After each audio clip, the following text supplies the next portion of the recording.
এবার আনা সাগরের তীরে খাজা বাবা আস্তানা গেড়েছিল।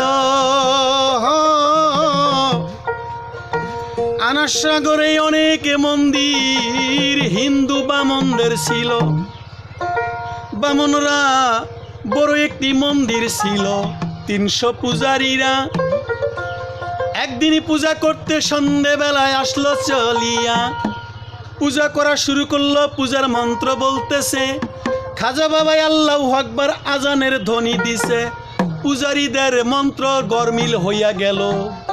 শোনেন সমাচার, এদিক মধ্যে লক্ষ্য করলো হিন্দুরা খাজা বাবার ঠাই। দেখে মন্দিরের সম্মুখে খাজা বাবা রইছে দাঁড়াইয়া। কত বড় আস্পর্ধায় রে মুসলিম ফকির, তুই তো জানিস না তেলে বেগুনে জ্বলে উঠে গেল রাজার কাছে। পৃথিরাজের কাছে গিয়া বলল মুসলিম ফকিরের এসেছে। এবার পৃথিরাজে কি করিল শোনেন সমাচার, একদল সৈন্যকে পাঠাইয়া দিবে আনা সাগরে ওদেরকে হত্যা করিবার।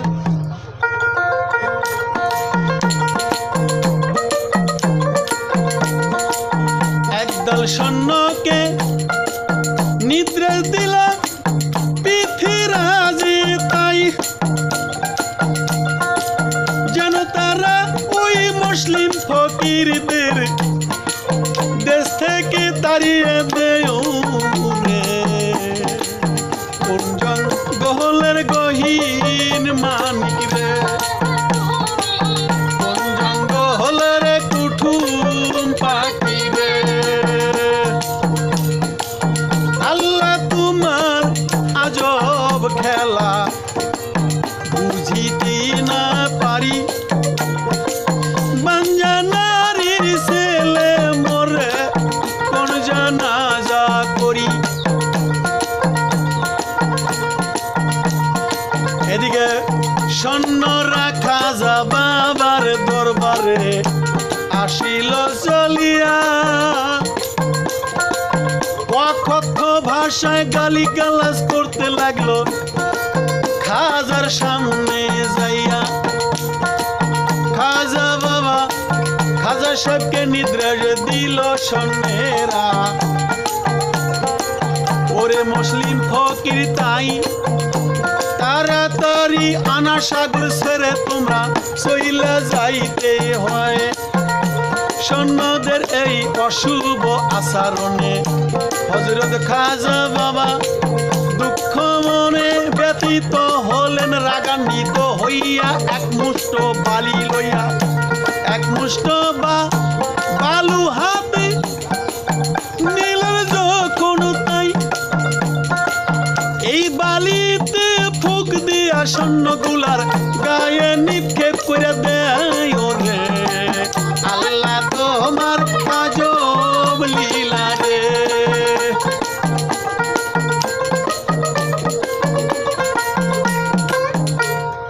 খাজা বাবা কি করলো, এক মুষ্টি মাটি বা বালি হাতে নিল, নিয়ে ফু দিয়ে সেগুলোর গায়ে, ওই সৈন্যগুলোর গায়ে নিক্ষেপ করলেন।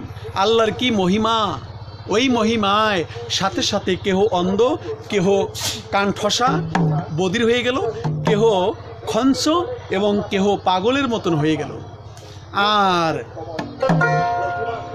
আর যারা এই তামাশা দেখতে আসলো তারাও প্রাণ নিয়ে এদিক ওদিক পলায়ন করতে লাগলো। মুহূর্তের মধ্যে এই খবর রাজা পৃথিরাজের দরবারে পৌঁছে গেল।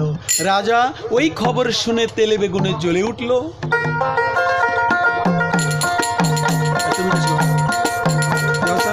ঠিক আছে কিনা?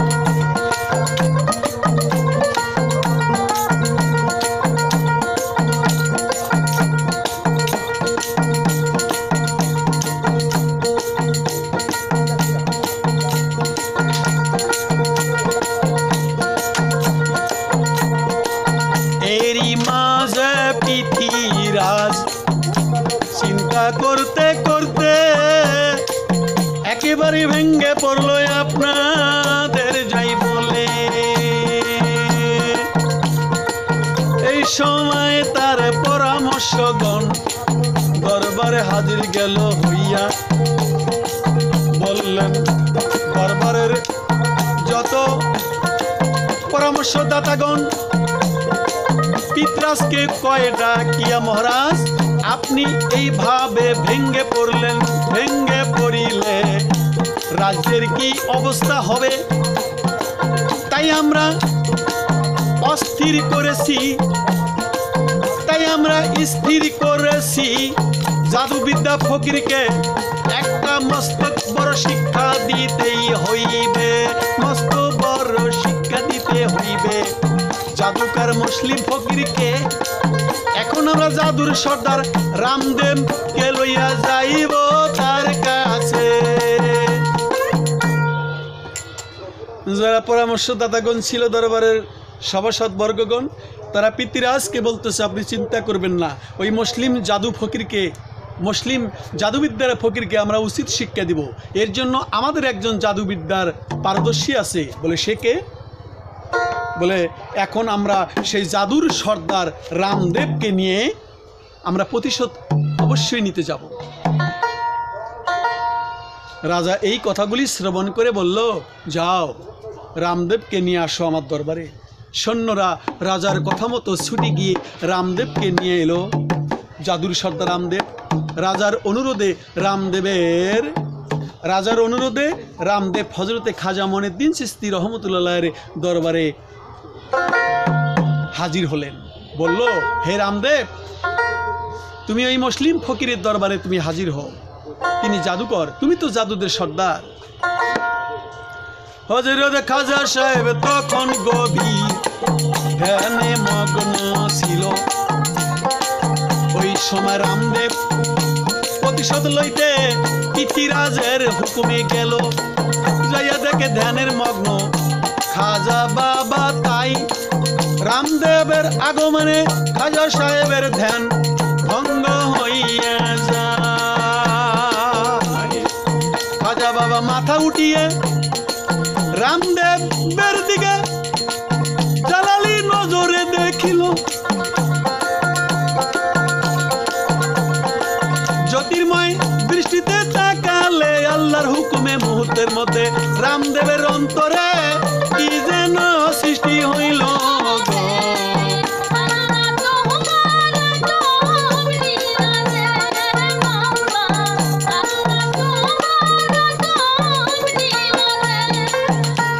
এমন জ্যোতির্ময় দৃষ্টিতে তাকাইছে, আল্লাহর হুকুমে মুহূর্তের মধ্যে রামদেবের অন্তরে এক পরিপূর্ণবিক পরিবর্তন সূচনা হলো। বিগত জীবনের সব পাপের ধারণা, কুসংস্কার সব কিছুই তাহার নিকট অসার সব চলে গেল। এই বলিয়া প্রতিপন্ন হলো যে আমি কি করলাম। সঙ্গে সঙ্গে রামদেব হজরতে খাজা সাহেবের পদতলে লুটিয়ে পড়ে ক্ষমা ভিক্ষা চাইল। খাজা সাহেবের মন তাহার উপর বিচলিত হইল এবং তাহাকে ক্ষমা করে মুসলমান বানিয়ে দিলেন। পরবর্তীতে রামদেব ইসলাম ধর্ম গ্রহণ করার পর খাজা সাহেব রামদেবের নাম দিয়েছেন মোহাম্মদ সাদি। এর অর্থ হলো ভাগ্যবান। সত্যি রামদেব একজন ভাগ্যবান পুরুষ।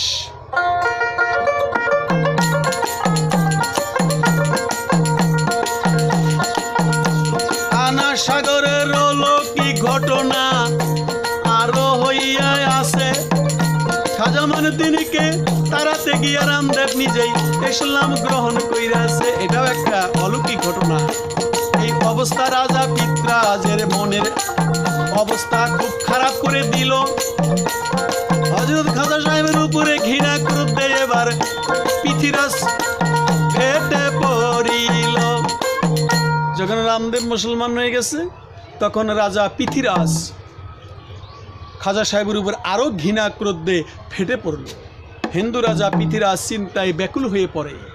এমন সময় তাহার মা অর্থাৎ পিতৃরাজের মা এসে বলল, বাবা তুমি এই মুসলিম সাধু পুরুষের কাছে বাধা দিতে যেও না, আমি তোর মা হয়ে বাধা দিচ্ছি। সে যে একজন সাধু পুরুষ তাতে কোনো সন্দেহ নাই, কারণ তার অলৌকিক ঘটনা দ্বারা বোঝা যায়। পিতৃরাজের মা সব বারণ করতেছে। আরও পৃথিরাজের মা বলল, তুমি তার সাথে কোনো খারাপ কাজ করতে গেলে গভীর বিপদে সম্মুখীন হবে বাবা, অন্যথায় তোমাকে এই রাজ্য হারাতে হবে। পৃথিরাজের মায়ের কথায় পৃথিরাজ কিছুটা শান্ত হলেও তার উপর অন্য আরেকটা বিপদ দেখা দিল। তখনকার ভাবে তখনকার ভার আনা সাগরের পানি শুধুমাত্র উচ্চ জাতের বামনরাই ব্যবহার করত। মুসলিম তো দূরের কথা, নিচু জাতের হিন্দুরা আনা সাগরের পানি দিয়া পূজা কাজ বা পানি না খাইতে পারছিল। আর এই মাথা চিন্তা আসলো, একটু শান্ত হলো মায়ের কথা, কিন্তু চিন্তা আসলো যে কী ব্যাপারে আনা সাগরের পানি আমরা যারা শুধুমাত্র উচ্চ জাতের ব্রাহ্মণরা, আমরা যারা রাজা বা হিন্দু, আমরাই তো এই পানি ব্যবহার করতাম। নিচু জাতের মুসলিমরাই পারত না, হিন্দুরাই পারত না, আবার মুসলিম তো দূরের কথা। বর্ণিত আছে হযরতে খাজা সাহেবের এক সহচর অর্থাৎ এক খাদেমকে বলল, আনা সাগর থেকে পানি আনতে তুমি পানি নিয়ে আসো। যখন পানি আনতে গেল, হিন্দু ভোগবিলাসী লোকেরা খাজা সাহেবের খাদেমকে পানি দেয়নি, বরং লাঞ্ছিত করার কথা শুনে স্থির থাকতে পারেননি খাজা মঈনুদ্দিন চিশতি। সাথে সাথে তিনি মোহাম্মদ সাদিকে, ওই যে রামদেব যে মুসলমান হলেন, এই মোহাম্মদ সাদিকে নির্দেশ দিলেন, যাও একটা ঘটি নিয়ে আনা সাগরের সব পানি নিয়ে এসো। মোহাম্মদ সাদিকে ঘটি দিল, আনা সাগরের পানি আনো তুলিয়া। মোহাম্মদ সাদি পানিতেই ঘটি রাখা মাত্রই সব পানি ঘটিতে আসলো চলিয়া। নদীর পারে যায় যে ঘটির মধ্যে নামায় দিছে, ঘটি সমস্ত পানি ঘটির মধ্যে উঠে আসলো। আল্লাহর কি মহিমা! সঙ্গে সঙ্গে আনা সাগরের সব পানি শুকিয়ে মাটিগুলো ফেটে পর্যন্ত গিয়েছিল। চৈত্র মাসের মাটি যেভাবে ফেটেছে ওরকম ফেটেছে উচিত। সাধু বিলাসী হিন্দুরা পানি নিতে এসে দেখে কি অবাক কাণ্ড! 1 ঘন্টা আগে পানি দেখেছি, অথচ পুরা সাগরটি শুকিয়ে একটুও পানি নেই। পানির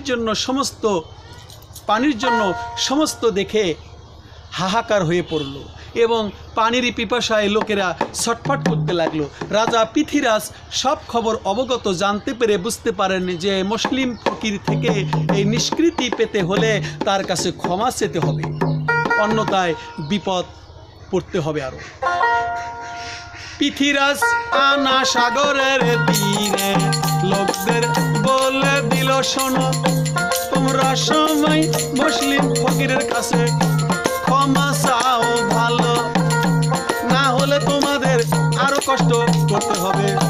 তোমাদের যাই কইয়া এদিকে খাজা সাহেব বুঝতে পারেন কিছু সংখ্যক ব্রাহ্মণদের জন্য গিয়া অনেক অসহায় মুসলিম সাধুরাগণ, হিন্দু গরিব লোক পানির অভাবে কষ্ট করতে লাগলো। অনেক মুসলিম আলেমও খাজা সাহেবের দরবারে আইসা কয় অনুরোধের আবেদন করে, আমরা তো মুসলিম তাই এই পানি তো নাই, আমরা কষ্ট পাইতেছি, খাজা সাহেবকে জিগায়। এদিকে কিছু মুসলিমরাও আসলো খাজা সাহেবের দরবারে। নিচু জাতের হিন্দু যারা তারাও আসলো, হুজুর এখানকার পানি ছাড়া তো আমরা আর বাঁচবো না, দীর্ঘদিন থেকে এই পানি আমাদের দেয় না উঁচু মানের হিন্দু বামনরা যারা। এদিকে মুসলমানরাও এসে অনুরোধ জানাতে শুরু করলেন, অনুরোধে আবেদন করলেন। হযরতে খাজা সাহেব তিনি তো দয়ালদার, অনেক মায়া ছিল তার।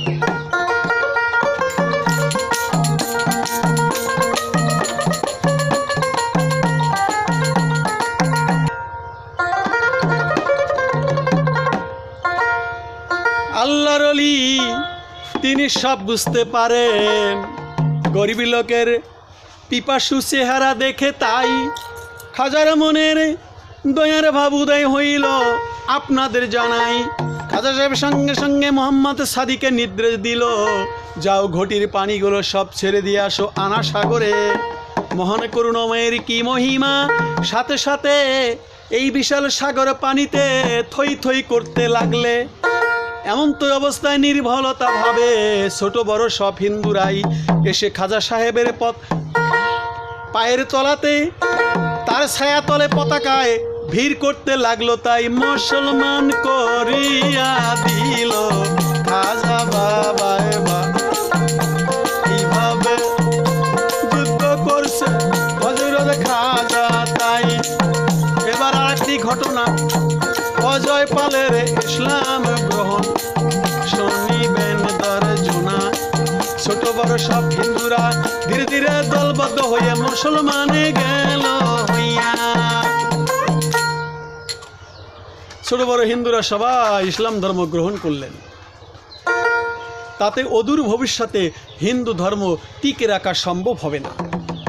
এই ভেবে রাজা পৃথ্বীরাজ আগের চেয়ে দ্বিগুণ বিচলিত হয়ে পড়ল। অপরদিকে মুসলিম সাধু পুরুষের বিরুদ্ধে কিছু করাও যাচ্ছে না, তারা আবার ক্ষতি করে ফেলে।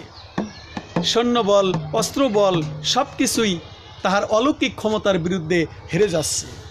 এই সময় ভেবে রাজা পৃথ্বীরাজ এক বিশাল মন্ত্রসভায় আয়োজন করল।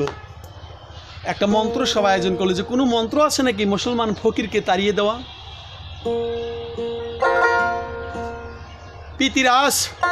পৃথ্বীরাজ রাজা তার মনের কথাগুলি সবার কাছে ব্যক্ত করলেন। সবাই রাজার কথা শ্রবণ করে বিভিন্ন লোক বিভিন্ন মতামত পরামর্শ দিল। তাদের সবাই মাঝে মাঝে একজন বিচক্ষণ ও বুদ্ধিমান লোক ছিল। সে কোনো কথা না বলে ততক্ষণ চুপ করে রইলেন। রাজা পৃথ্বীরাজ ওই লোকটিকে বললেন, সবাই তো বলতেছে তুমি কিছুই বলো না, তুমি চুপ করে রইলে কেন? বলো তো তোমার মতামত কি? রাজার কথা শুনে ওই লোকটি বলল, মহারাজ আমার মনে হয় ওই মুসলিম ফকির একজন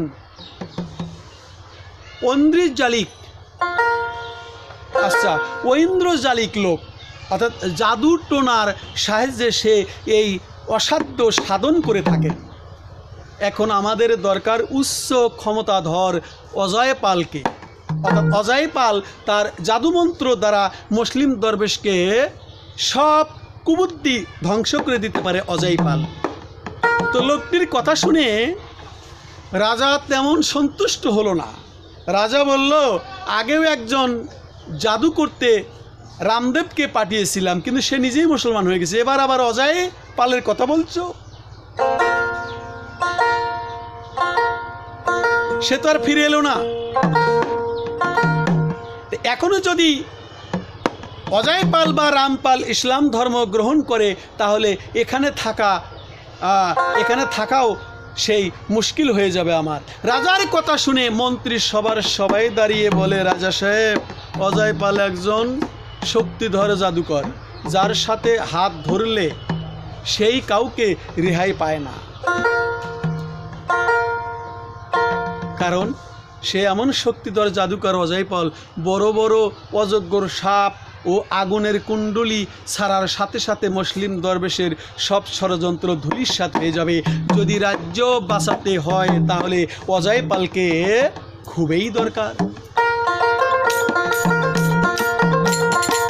পৃথ্বীরাজ সকলের কথা মনোযোগ সহকারে এইবারও শুনিয়া আদেশ করল, যাও অজয় পালকে আনো ডাকিয়া। পৃথ্বীরাজের কথা মতো অজয় পালকে রাজদরবারে হাজির করল। রাজা পৃথ্বীরাজ অজয় পালকে সব ঘটনা কইল। সাথে সাথে এও বলল, তুমি যদি মুসলিম ফকিরকে হারিয়ে দেশ থেকে বিদায় করে দাও তাহলে তোমাকে রাজকীয় পুরস্কার দেওয়া হইবে। এবার ভাই, তুমি যদি মুসলমান ফকিরকে অজয় পালকে বললো যে তাড়িয়ে দিতে পারো, রাজকীয় পুরস্কার দেওয়া হবে এবং রাজার একটি বিশেষ পদের দায়িত্ব তোমার জন্য নিয়োগ করা হবে। অজয় পাল রাজ্যের এই সব কুসংস্কারের কথা শুনে খুব খুশি হলো এবং তার দলবল নিয়ে হযরতে খাজা মঈনুদ্দিন চিশতির দরবারে ওই আনার সাগরের কাছে দরবার সেখানে হাজির হলো। অজয় পাল খাজা সাহেবের আস্তানায় কিছু দূরে তার তাঁবু গড়ল। খাজা বাবার যে তাঁবু আছে, আস্তানা গেড়েছিল, তার পাশেই অজয় পালও তাঁবু গাড়ল। সেইখান থেকে সে খাজা সাহেবের আস্তানার দিকে বড় বড় আগুনের কুণ্ডলী ছাড়িয়ে দেয় এবং অন্ধকারে ফেলে দেয়, সাথে সাথে বড় বড় অজগর সাপ ছাড়তে লাগলো। হযরত খাজা বাবা অজয় পালের এই সব দেখে তার সাথীদের নিয়ে চারপাশে একটি বড় বৃত্তকার করে ভিতরে রইলেন, একটা আঁকলেন যে এর ভিতরে আর কোনো জাদুটোনা আসতে পারবে না। খাজা সাহেব তাদের বললেন, সাবধান, এই বৃত্তের বাইরে কেউ যেও না। মুসলমানগণ হযরত খাজা সাহেবের কথা মতো বৃত্তের বাইরে গেল না। এদিকে অজয় পালের জাদু কুণ্ডলী বৃত্তের ধারের কাছেও আসতে পারেনি। সে যতই বড় অজগর বা কুণ্ডলী আগুন ছাড়ুক, পিঠা যাইতেছে তখনই সব কিছুই বৃত্তের কাছে এসে ওই যে ঘেরাও দিছিল ওর কাছে সে ফিরে যায়। খাজা সাহেব এবার এক মুঠি হাতের মুঠে বালু নিলেন, বালু নিয়ে একটি ফু দিলেন। অজয় পাল ও তার সঙ্গীদের দিকে মাটিটা নিক্ষেপ করে একটা ফু দিলেন। হযরতে খাজা সাহেবের বালি নিক্ষেপের সাথে সাথে অজয় পালের সব কুবুদ্দির জাদু শেষ হয়ে গেল। এই সব দেখে অজয় পাল জাদুর সাহায্যের চাটি বিছিয়ে আকাশের উপর ফিরে চলে যেতে লাগলো। এমন তো অবস্থায় খাজা সাহেব কয়ে, দাঁড়া, যা আগুন ছাড়ছিল, সাপ ছাড়ছিল, খাজার ওই বালি ছেড়ে দেওয়ার সাথে সাথে বালুগুলো যা পড়লো সব ধ্বংস, এবার আকাশে উড়ে যেতেছে অজয় পাল। এমন তো অবস্থায় খাজা বাবা কি করলেন, অজয় পালের চালাকি দেখে তার পায়ের একটি খড়ম অজয় পালের দিকে নিক্ষেপ করলেন। খড়ম খানি উড়ে গিয়া অজয় পালের মাথার উপর পড়ে। এলোপাতারি ভাবে মারপিট করতে থাকে খাজা বাবার খড়মে।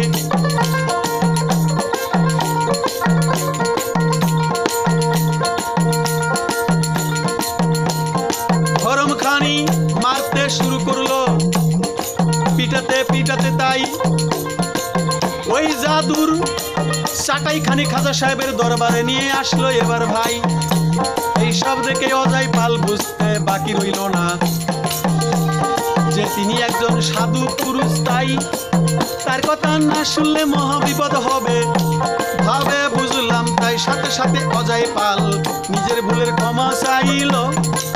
খাজা বাবা কাছে পলকে ক্ষমা, খাজা বাবা ক্ষমা করে দিল। অজয় পাল ইসলাম ধর্ম গ্রহণ করে মুসলমান গেল হইয়া, তার নাম রাখলেন আব্দুল্লাহ, বিয়াবানি নাম